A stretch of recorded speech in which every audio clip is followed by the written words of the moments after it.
रचना। मां निषाद प्रतिष्ठा त्वमग्मः शाश्वती समाः यत् क्रौंच मिथुनादेकम वधे काम मोहितम। आदिकवि वाल्मीकि के मुख से अनायास निकला हुआ ये पहला श्लोक से उन्हें रामायण महाकाव्य लिखने की प्रेरणा मिली। एक दिन दोपहर के समय महर्षि वाल्मीकि तमसा नदी के किनारे प्रकृति की सुंदरता का आनंद ले रहे थे। बसंत उतर रहा था, पेड़ों की छाया सुखद लगने थी, वन पर्वत सब हरे भरे थे। तमसा मंद गति से बह रही थी, नदी का जल निर्मल था, उसमें तैरती हुई मछलियां चमक रही थीं और नदी ताल भी साफ दिखाई दे रहा था। हरे भरे वन में भांति भांति के पक्षी कलरव कर रहे थे।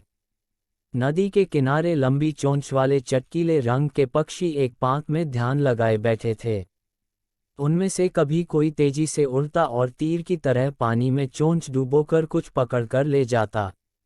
नदी तट की शोभा को देखकर महर्षि वाल्मीकि के मन में अपार हर्ष था।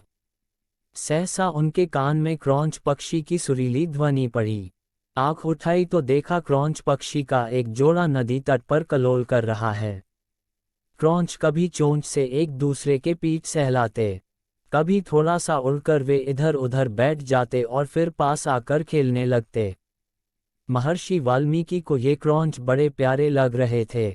इतने में नर क्रौंच को निषाद का तीर कहीं से आकर लगा और वह गिरकर छटपटाने लगा। पति की ये दशा देखकर क्रौंच बड़े करुण स्वर में रोने लगी। क्रौंच मिथुन की ये दशा देखकर ऋषि का हृदय करुणा से भर गया। वे शोक सागर में डूब गए। उनके हृदय की करुणा एक श्लोक में फूट पड़ी। हे निषाद, तू बहुत दिन तक प्रतिष्ठित न रह सकेगा, क्योंकि तूने क्रौंच के जोड़े में से प्रेममग्न नर पक्षी को मार डाला है। कोष्टक। बड़ी देर तक वाल्मीकि शोक के कारण बेसुध से रहे। जब वे स्थिरचित हुए तब अपने प्रिय शिष्य भरद्वाज से बोले, भरद्वाज, मेरे शोक पीड़ित हृदय से वीणा के लय में गाने योग्य 4 पदों और समान अक्षरों का ये वचन अनायास ही निकला है। मेरा मन कह रहा है कि अवश्य ही यह प्रसिद्ध होगा। भरद्वाज ने ये श्लोक कंठाग्र कर लिया और गुरु को सुनाया। इसे सुनकर वाल्मीकि बड़े प्रसन्न हुए। उन्होंने स्नान किया और वल्कल वस्त्र पहनकर शिष्य के साथ वे अपने आश्रम को चल दिए। मार्ग में भी वाल्मीकि मां निषाद गुनगुनाते चले जाते थे। उनका ध्यान श्लोक के अर्थ पर गया। अर्थबोध से उनका बड़ा दुख हुआ। वे सोचने लगे कि मैंने व्यर्थ ही निषाद को इतना कठोर शाप दे दिया। इसी चिंता में मग्न वे चले जा रहे थे कि उनको नारद जी की वाणी याद पड़ी। एक बार नारद जी से उन्होंने पूछा था, हे देवर्षि, मुझे किसी ऐसे पुरुष का नाम बताइए जो गुणवान, बलवान और धर्मात्मा हो, जो सत्य पर दृढ़ रहता हो, अपने वचन का पक्का हो, सबका हित करने वाला हो, विद्वान हो और जिससे बढ़कर सुंदर कोई दूसरा न हो। नारद जी ने कहा था कि ऐसे एक ही पुरुष को मैं जानता हूँ। वे इक्ष्वाकु वंश के राजा दशरथ के पुत्र राम हैं। वे सब तरह से गुणवान और रूपवान हैं और जब क्रोध करते हैं तब डर के मारे देवता और दानव भी कांप उठते हैं।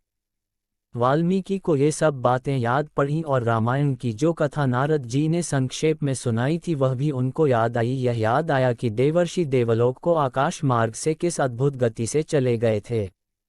जब महाराज रामचंद्र की कथा वे दोहराने लगे तो सहसा मां निषाद श्लोक का एक दूसरा अर्थ उनके मन में आया है। माधव रामचंद्र, तू अनेक वर्ष तक राज करेगा, क्योंकि तूने मंदोदरी रावण जोड़े में से कामपीड़ित रावण को मार डाला है। यह अर्थ मन में आते ही उनकी चिंता मिट गई। परंतु मां निषाद श्लोक उनके मन से नहीं निकला। वे उसे प्रायः गुनगुनाते रहे। एक दिन वाल्मीकि जब ध्यान में बैठे हुए मां निषाद गुनगुना रहे थे, सृष्टि के रचयिता ब्रह्मा जी ने उनको दर्शन दिए। ब्रह्मा जी बोले, ऋषिव, मेरी ही इच्छा से यह वाणी अनायास आपके मुंह से निकली है और श्लोक के रूप में इसलिए निकली है कि आप अनुष्टुप छंदा में महाराज रामचंद्र के संपूर्ण चरित्र का वर्णन कीजिए। श्री राम की कथा संक्षेप में आप नारद जी ने सुन ही चुके हैं। मेरे आशीर्वाद से राम, लक्ष्मण, सीता और राक्षसों का गुप्त अथवा प्रत्यक्ष सब वृतांत आपकी आंखों के सामने आ जाएगा। जो आगे होगा वह भी दिखाई पड़ेगा। अतः जो आप लिखेंगे वह यथार्थ और सत्य होगा।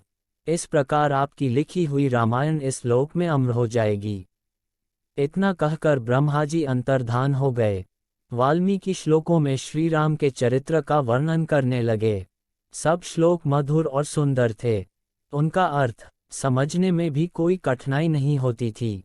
उनके सामने राम, लक्ष्मण, सीता, दशरथ और दशरथ की रानियों का हंसना बोलना, चलना फिरना प्रत्यक्ष हो गया और वे बिना रुके रामायण की कथा लिखते रहे। 24,000 श्लोकों में उन्होंने पूरी रामायण लिख डाली।